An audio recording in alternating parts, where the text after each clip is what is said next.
daripada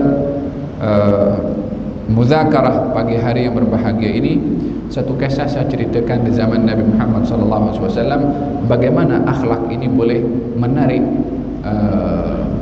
orang, bagaimana akhlak ini menjadi wasilah memberi hidayah kepada orang lain. Seorang wanita bernama Safana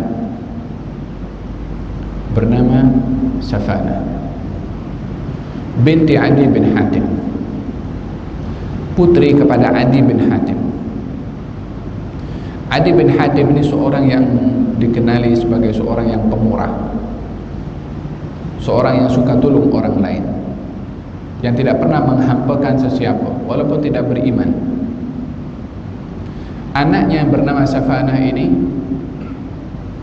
menjadi tawanan dalam satu peperangan. Dia berada bersama dengan saf kaum musyrikin. Kaum musyrikin kalah. Salah satu yang ditawan Safanah.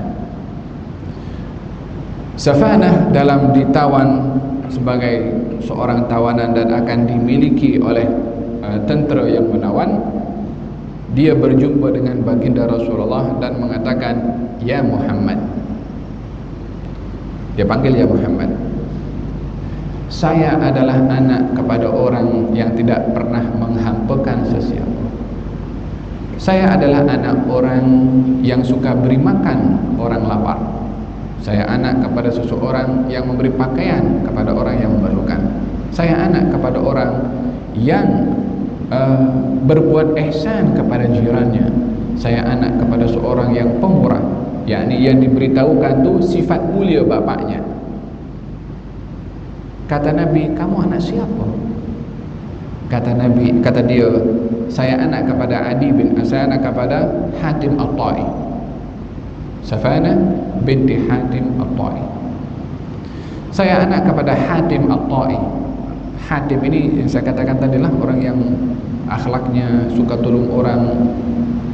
Kata baginda Rasulullah mengatakan kepada Safanah, "Akhlak yang ada pada ayah kamu itu adalah akhlak kami orang-orang beriman.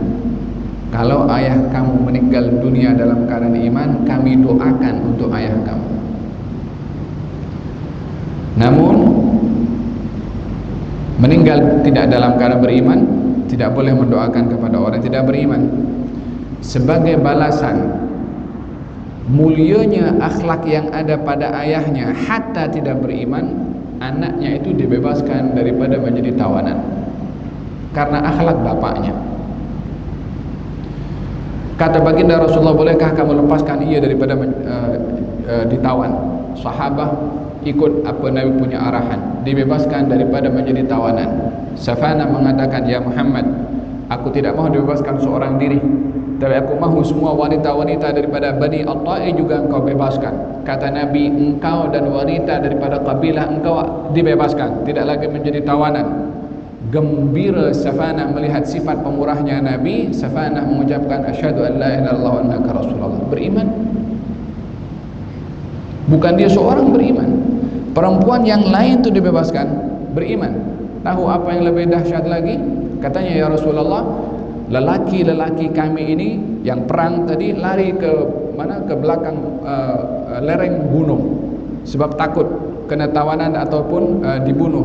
Bolehkah engkau beri jaminan kepada mereka untuk tidak dibunuh oleh engkau dan juga sahabat-sahabat engkau?" Kata Nabi, "Ya, aku beri jaminan kepada mereka untuk tidak dibunuh dan tidak ditawan." Kata Safanah, "Siapa yang bolehkah engkau datang kepada mereka?" Kata Nabi, "Aku hantarkan orang yang untuk memberikan jaminan kepada mereka." Diberikan suaka politik.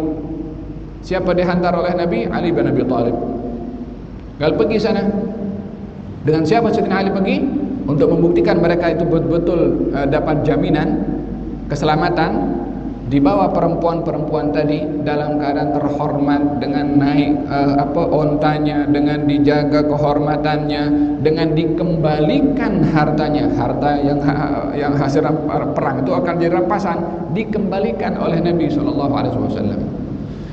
Lelaki yang ada di atas bukit yang lari itu melihat ke bawah, nampak perempuan-perempuan mereka dalam keadaan dihormati, dijaga, tidak seperti layaknya tawanan-tawanan. Sayyidina Ali memanggil kepada mereka akan jaminan yang diberikan oleh Nabi. Mereka turun, satu kabilah masuk Islam. Baru perang, dengan peperangan tidak masuk Islam, dengan akhlak masuk Islam. Bukan satu orang, tapi satu kabilah. Dengan demikian, akhlak ini menjadi senjata yang paling berkesan untuk kita mewarnai agama kita. Mari kita bersama-sama menghayati daripada peristiwa hijrah Nabi Muhammad sallallahu alaihi wasallam untuk meningkatkan nilai akhlak dan moral dalam kehidupan kita keseharian, bermula daripada kehidupan kita di rumah kita sendiri, bertetangga, berjiran, bermasyarakat, bertemu di masjid, di mana sahaja.